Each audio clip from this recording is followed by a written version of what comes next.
ایک تو بڑی بات واضح ہے کہ ایم کیو ایم ایک ہی ہے اور وہ آپ کے سامنے موجود ہے،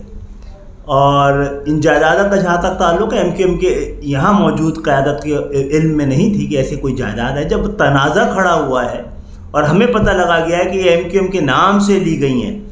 تو پھر یہ کلیم ہمارا شروع ہوتا ہے۔ پھر ہمارے شہداء کی امانت کی صورت میں ہمارے ساتھ یہ سوال کھڑا تھا، اور ہم نے اس کو پھر اس کے لیے ہم قانونی چارہ میں گئے تھے۔ یہ وضاحت کر دی گئی ہے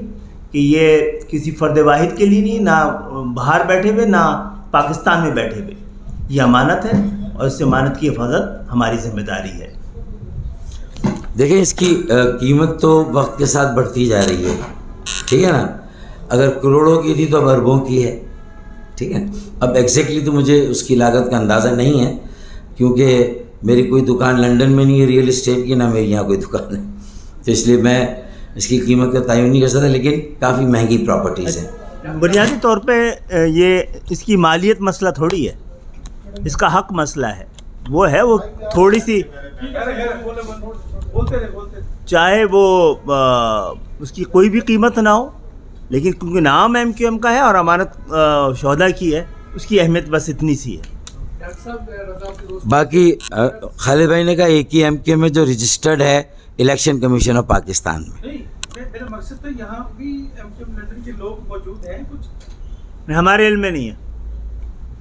ڈاکٹر صاحب، میرا سوال یہ ہے کہ آپ یہ جو عرصہ بتا رہے ہیں کہ اس عرصے سے آپ کا ان کے ایم کیو ایم لندن سے کوئی رابطہ نہیں ہے، تو کیا کبھی آپ کا باری ایم کیو ایم سے کوئی رابطہ ہوا ہے؟ اور دوسری بات یہ کہ انہوں نے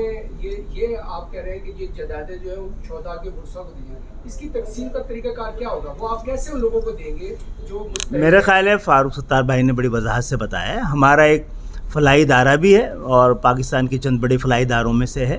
جو کہ ان مشکل حالات میں بھی ان تمام شہداء کے علاوہ ایم کیو ایم کے تمام مستحقین کے لیے پورے ملک میں ہمارے ایمبولینسز کے جال بچھے ہوئے تھے، جو کہ حالات کے تحت بعض جگہوں پہ رہے، بعض جگہوں پہ نہیں رہے۔ وہ ہم اپنا سلسلہ جاری رکھیں گے اور اس کا حصہ بنائیں گے۔ اور جہاں تک تعلق ہے، 23 اگست کو ایم کیو ایم نے مشترکہ طور پہ جو پریس کانفرنس کی تھی، وہ لا تعلقی کا حتمی فیصلہ تھا، اور اس میں ہم قائم ہیں۔ نہ ہم نے رابطہ کیا ہے، نہ وہاں سے کوئی رابطہ ہوا ہے، ڈاکٹر صاحب یہ بتائیے گا کہ نہ ہوگا۔ اتنی دیر بعد، کیونکہ 3 دن تقریباً اس کو ہو چکے ہیں، جو کورٹ آف اپیل سے جب فیصلہ آیا تو ایم کیو ایم کے جو بانی تھے انہوں نے تو بڑی خوشیاں منائی وہاں پہ، اور اس کا ایک ویڈیو لنک کے ذریعے انہوں نے اپنے کارکنان سے خطاب بھی کیا، تو 3-4 دن کے بعد آپ نے جی ان کے لیے بڑا آسان ہے کہ وہ ہر ایسی صورت کو دیکھیں جس میں کو یہ بتایا جا سکے کہ وہ جیت رہے ہیں۔ ہم ایک ذمہ دار یہاں پر لوگ ہیں جو تمام چیزوں کے صحیح حالات کا جائزہ لینے کے بعد ضرورت ہوتی ہے تو بات کرتے ہیں۔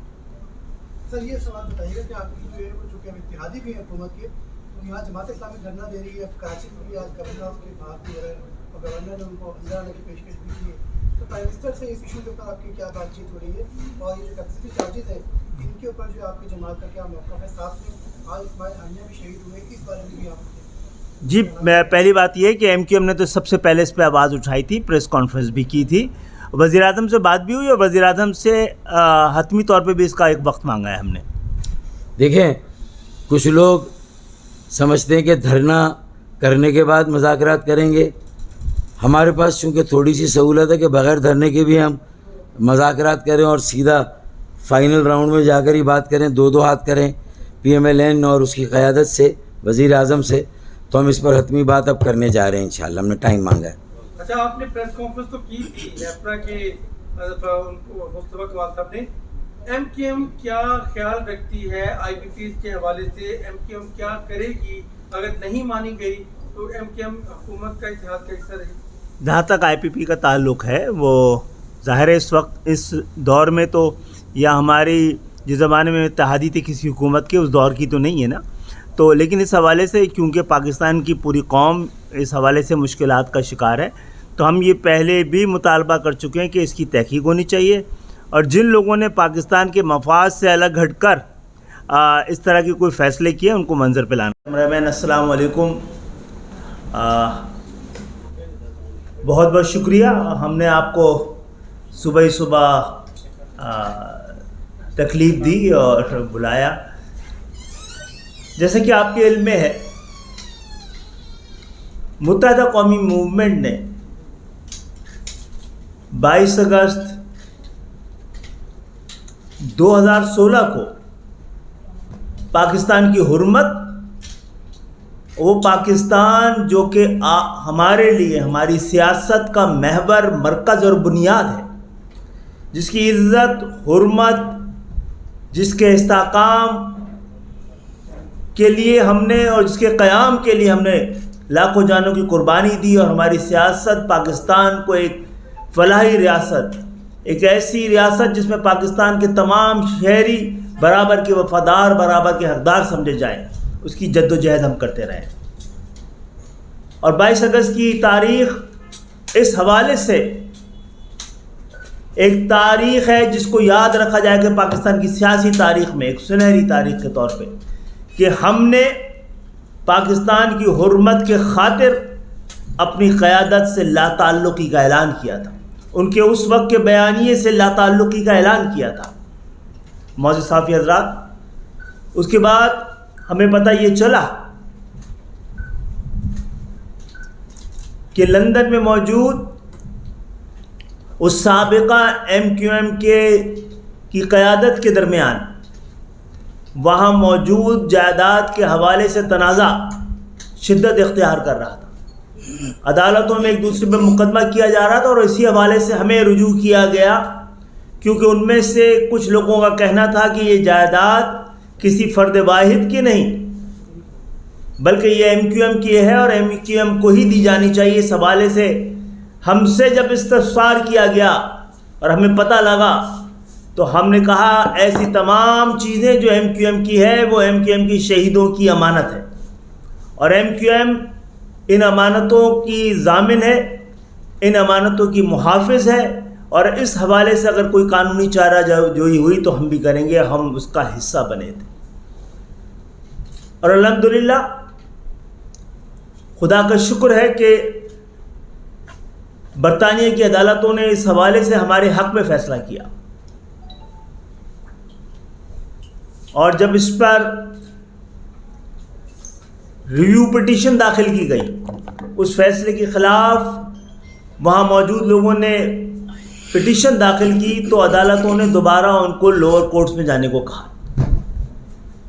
اس کو وہاں پر موجود لوگ اپنی فتح قرار دے رہے ہیں،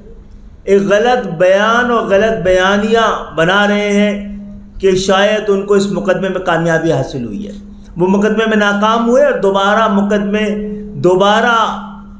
اس حوالے سے انہوں نے عدالت کو رجوع کیا تو انہوں نے دوبارہ عدالتوں سے رجوع کرنے کو کہا ہے. اب دوبارہ عدالتوں کی کسی بھی، چاہے لوور کورٹ ہو، MQM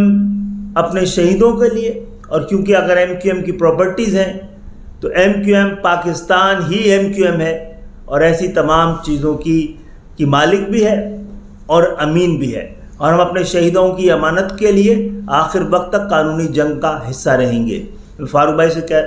درخواست کرتا ہوں اس حوالے سے وہ تھوڑی تفصیل سے بات کریں.